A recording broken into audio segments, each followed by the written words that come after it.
Salam sejahtera bagi kita semua. Yahoo!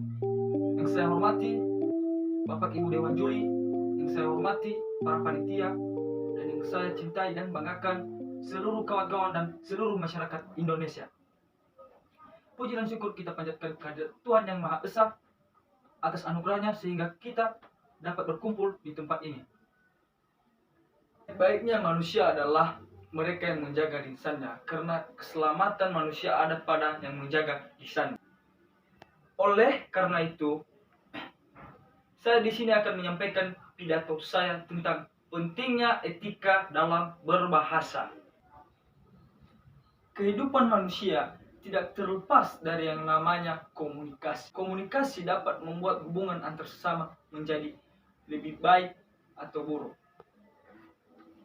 Komunikasi dapat membuat hubungan antar sesama menjadi baik maupun buruk.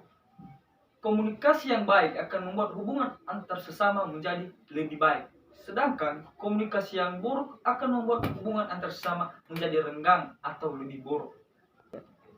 Bahasa sangat berperan sebagai alat komunikasi manusia. Dengan menggunakan bahasa, manusia bisa menyampaikan berbagai hal seperti ide, gagasan, perasaan, ataupun bahan pokok pikiran dari komunikator kepada komunikan, baik secara lisan maupun tulisan.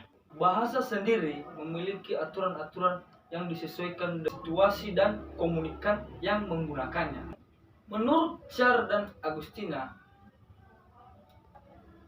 etika berbahasa ini antara lain mengatur yang pertama, apa yang harus kita katakan waktu dan keadaan tertentu kepada partisipan tertentu, berkenaan dalam status sosial dan budaya dalam masyarakat itu.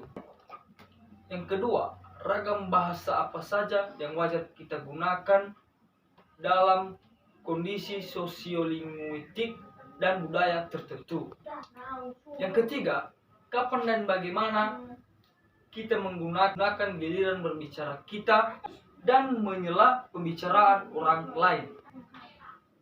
Yang keempat, kapan kita harus diam.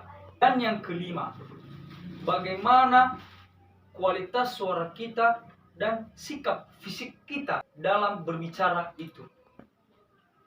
Dari pendapat tersebut, bahwa etika berbahasa sangat perlu diperhatikan dalam berkomunikasi. Jika 5 poin tersebut dapat diperhatikan, maka komunikasi yang berlangsung dapat dikategorikan beretika. Kita sebagai masyarakat Indonesia dikenal sebagai bangsa yang beradab dan berbudaya. Bahasa merupakan bagian dari budaya Indonesia yang harus kita jaga. Sudah semestinya kita harus menjaga perilaku berbahasa, baik secara formal maupun informal, yang mampu menciptakan suasana komunikasi yang baik, sehingga mampu mewujudkan kehidupan bangsa Indonesia yang bermartabat. Oleh karena itu, sangat pentingnya kita harus mengetahui etika dalam berbahasa, supaya kelak kita tidak menjadi pemuda-pemudi Indonesia yang melupakan kebudayaan negaranya sendiri. Namun, terlepas dari hal itu, tak jarang kita sering kali menemukan hari-hari ini banyak orang ataupun bahkan diri kita sendiri melupakan dan tidak memperhatikan etika dalam berbahasa. Di media sosial misalnya, kita dapat menemukan banyaknya contoh-contoh perilaku yang tidak memperhatikan etika berbahasa melalui unggahan komentar, video, dan status di media sosial.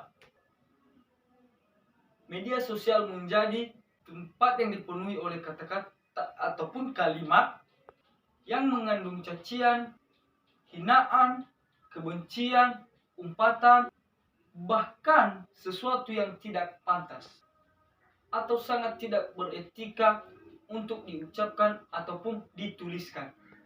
Ini hanyalah salah satu contoh keadaan nyata yang terjadi di sekitar kita sebagai bangsa Indonesia hari-hari ini.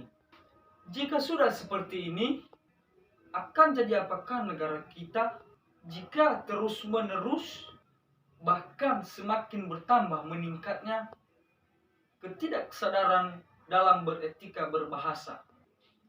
Bukankah alangkah lebih indah jika setiap dari kita yang ada saat ini menunjukkan jati diri bangsa kita yang memiliki budaya yang dikenal sebagai masyarakat yang sopan, ramah, dan beretika, dan juga sudah sepatutnya tercermin juga dalam berbahasa. Ada banyak cara untuk berkomunikasi, namun tidak ada yang seindah ketika kita menyampaikannya dengan etika yang baik. Saya berharap kita dapat menjadi salah satu orang yang mampu menyampaikan komunikasi dan berbahasa dengan baik sesuai etika yang sudah sejak dulu kita tanamkan sebagai bangsa Indonesia yang berbudaya. Jadi, marilah kita sebagai generasi penerus bangsa bisa berkomunikasi dengan baik dan benar sesuai etika dalam berbahasa, sehingga kita dan orang lain bisa menjaga hubungan yang baik dan menjadi lebih baik lagi. Demikian pidato ini saya sampaikan. Semoga bermanfaat bagi kita semua. Mohon maaf jika ada tutur kata saya yang salah ataupun gerak-gerik saya yang tidak berkenan di hati para pendengar. Pepatah mengatakan, jika ada jarum yang patah, jangan disimpan di dalam peti. Jika ada kata yang salah, jangan disimpan di dalam hati. Sekian dari pidato yang bisa saya sampaikan. Terima kasih. Ya ahou.